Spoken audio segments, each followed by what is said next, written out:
Shadow Pokémon, first introduced in Pokémon Coliseum, making a return in its sequel, Gale of Darkness, and even making their way into other games including Pokémon Go. Shadow Pokémon are evil Pokémon whose hearts have artificially been closed off so they can commit heinous acts on behalf of their trainers, generally being criminals, of course. However, after being captured with the Snag Machine or in Pokémon Go, these Shadow Pokémon can be purified back to their normal state as the darkness is banished from their hearts.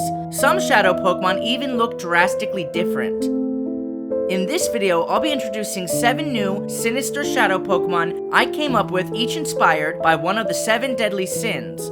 But there's a lot more to these shady Shadow Pokémon than meets the eye, as the darkness within them has corrupted them beyond repair, mutating them into these malevolent new Shadow Warp forms. In honor of my favorite month and time of year, spooky season, I wanted to take a little break from the Orre region before capping off that chapter on my channel and take a little detour to my own updated version of the Orre region.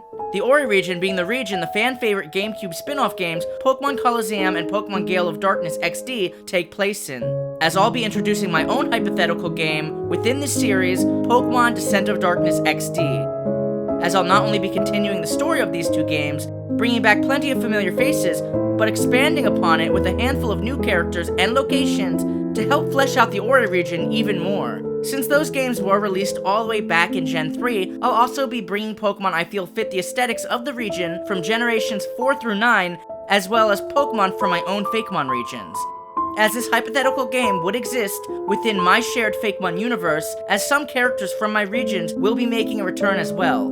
But you'll have to wait a little bit longer to see this project in its entirety, as it will be released around Halloween for this year's Halloween special.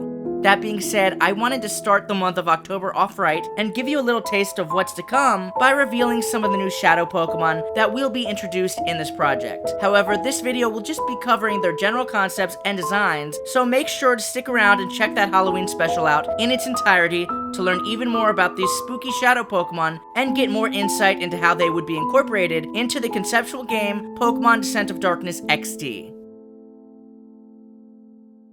As most of you know by now, while the concepts and designs featured on my channel are all my own, I don't actually draw the artwork featured in my videos, as I have commissioned over 40 talented artists who I work with intimately throughout the creative process down to the tiniest of details to help bring my ideas to life just as I imagine them, so I could take you on these exciting journeys through my imagination. So please make sure to go follow and support all of them as well. And for this project, I actually worked with a smaller circle of artists than I normally do, as I wanted to try to branch out a little and feature some artists I haven't really had the chance to yet, with this video in particular featuring the amazingly talented artist Diego Monster Lab, to help bring all of these Shadow Pokemon to life, as I felt his more 3D-ish style fit the styles of these 2 games quite nicely. So I wanted to stick true to that with the Shadow Pokemon as a little callback. So please make sure to give Diego some love, because he's an incredible Fakemon artist with such a unique and beautiful style. One I felt couldn't have been more perfect for this project, so I'm glad to have finally got the chance to work with him on it.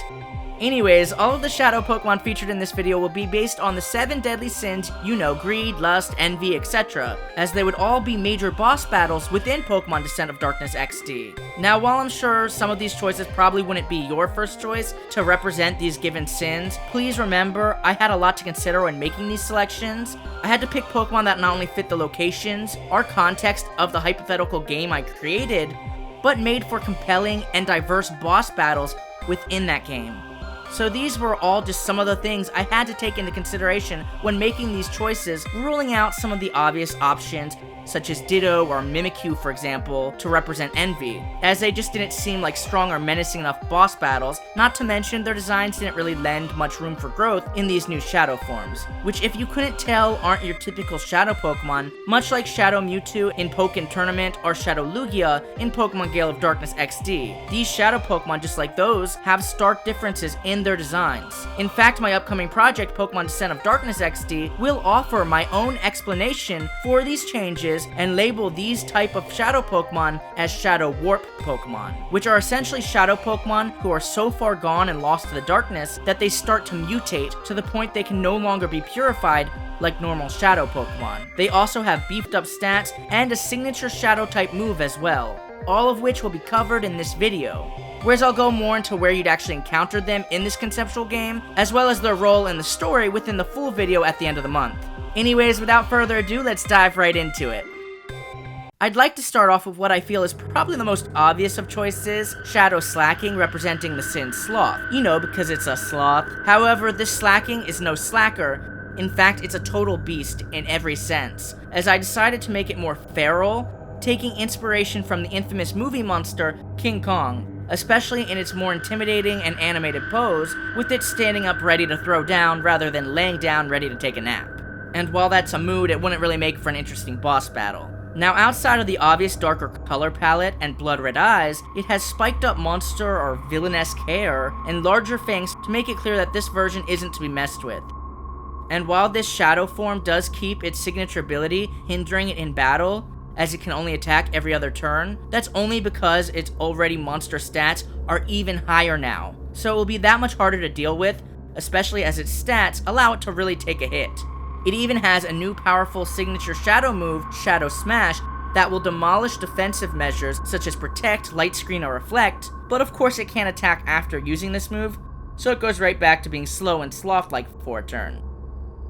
Next up is Shadow Hatterene, representing the sin Lust, as I feel witches have always had a sense of allure to them, often using things like love spells or potions to make others fall in love with them. Despite its normal colors being bright and cutesy, Hatterene has one of the most disturbing Pokédex entries, so taking that into account, I felt its witchy design would be perfect for a shadow Pokemon, as I wanted to take the opportunity to darken it up a bit and make it even more wretched and spooky like an evil witch. This was achieved not only with a darker color palette, but a sharper monster-like claw, and adding some tears and spikes to its witch's hat, with its rim now shaped like a crescent moon. Its new stats lean even heavier into its special attack stats, so it can cast curses on its foes and make the most of its new signature shadow move, Shadow Spell, which would put a love spell on the foe, fitting of the sin Lust, as the target would become infatuated with it, which would make for a challenging boss battle.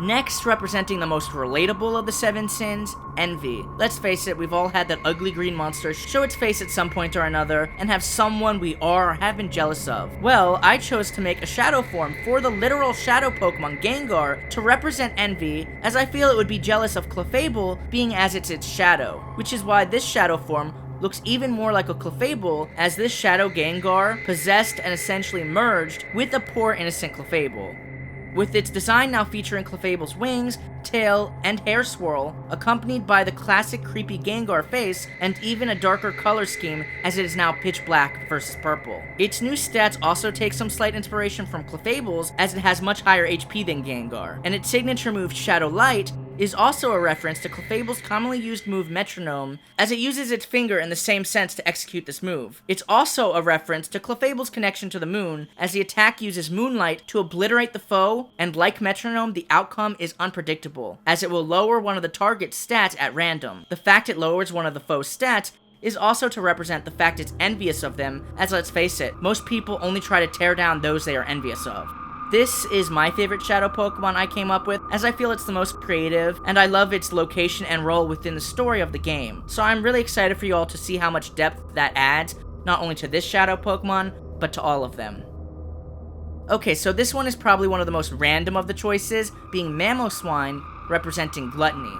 As its name suggests, it is part swine or pig, so I felt it fit, as most pig Pokemon aren't really as big or intimidating as Mamoswine, and lots of the other Pokemon I felt fit Gluttony, such as Snorlax, were too close to slacking, or could have just as easily fit some of the other sins such as Sloth. But what ultimately led me to end up on Mamoswine was the fact that it fit one of the new locations I added to the Orre region, inspired by ski slopes, as I wanted to make the region more diverse and be able to add more ice types into the region more organically. So Mamoswine felt like a good fit for this new snowy area, and like it would provide a challenging boss battle. Its design scraps brown in favor of black, now sporting a longer, more villainous beard, as well as a more cracked skull-like headpiece, with the same cracks also being incorporated into its tusks, to give it more of a worn look. Its signature shadow move, Shadow Slurp, acts like moves such as Giga Drain, absorbing some of the target's HP depending on the amount dealt, which I felt was fitting for Gluttony as it's literally devouring their health. For the sin Pride, I chose Milotic, one of the Pokemon most associated with beauty, especially as its pre-evolution Feebas once required immense beauty in Pokemon contests in order to even evolve into it. So this one was a no-brainer for me, as I felt darkening its normally elegant design would result in something hauntingly beautiful. At least that's what I was going for. Not to mention the Orre region has always featured a lot of Hoenn Pokemon, as the games were released once again in Generation 3. And this boss battle takes place around a new waterfall and dam area I added to the region. Its tail and ears are made of pure darkness, as they almost look like purple flames, with the patterns along its tail now made to look like shattered glass, as I felt this would really help add an extra ominous element to the design and further the hauntingly beautiful look I was going for. Its signature move, Shadow Wave, would crash down on the foe, returning them to the party and switching out a new Pokemon in its place. This not only is to reflect the strong currents of water-type moves, and as a callback to one of my original moves I created, Riptide, but to represent pride, as this Pokemon feels no foe is good enough for it, so it's constantly shuffling them around in discontent. Okay, the next two Pokemon are actually shadow forms for two of my own Fakemon from each of my current Fakemon regions. First is Trezor from the Luika region, inspired by ore and mines, which I chose to represent greed, as the search for or excavation of jewels and rare minerals are literally greed at its finest. I also felt it not only would make for a challenging boss battle, as its design is already tanky, but because its minor concept lent perfectly to the Orre region, especially within the location of Pyrite Town and the Pyrite Caves from the first two games, which already includes mine shafts. So naturally, that's where you would be battling this Pokemon, as you'll later discover. As for the difference in this shadow form, it once had a deep blue color, reflecting the Tanzanite stone heavily excavated and sought after in Africa, but now has a bloody crimson red color representing blood diamonds or blood money, not only fitting of greed, but the whole mining concept as well. Not to mention perfect for Halloween, as it makes it look quite scary. Its drill-like arms also now have spikes along them, which it uses to execute its new signature shadow move, Shadow Drill, which works just like Dig, as it burrows under the ground for a turn until it's ready to come up and strike. The last shadow form and of the 7 deadly sins is Wrath, represented by my Fearin Pokemon, Cookatrix, inspired by the monstrous rooster-like dragon which is featured within the Bible and various mythology, the Cockatrix, as this beast is said to cause destruction, and that, paired with its fire dragon typing, I felt fit the idea of Wrath really well. Its normal form is golden, as it also takes inspiration from the golden rooster from Norse mythology. However, this shadow form, like most of the others, is now black with ominous purple flames and tethered wings, as it would be a force to be reckoned with, especially with its new and improved stats, and its destructive new signature shadow move, Shadow Wrath, which works just like Outrage, as it's an incredibly powerful attack used in a frenzy until causing confusion. This boss battle would easily be one of the most challenging within Pokemon Descent of Darkness XD, as its immense power and speed truly make it a worthy representative of the Sin Wrath. Well, that's it for now. Please make sure to stay tuned for my Halloween special, Pokemon Descent of Darkness XD, for the full game concept and even more shadow Pokemon and spooky surprises. I'd love to hear which of these shadow Pokemon was your favorite, so please let me know in the comments below. Reading your comments always puts a smile on my face. I'm glad to see people just enjoying my content. Speaking of which, if you liked the video, please make sure to hit that like button.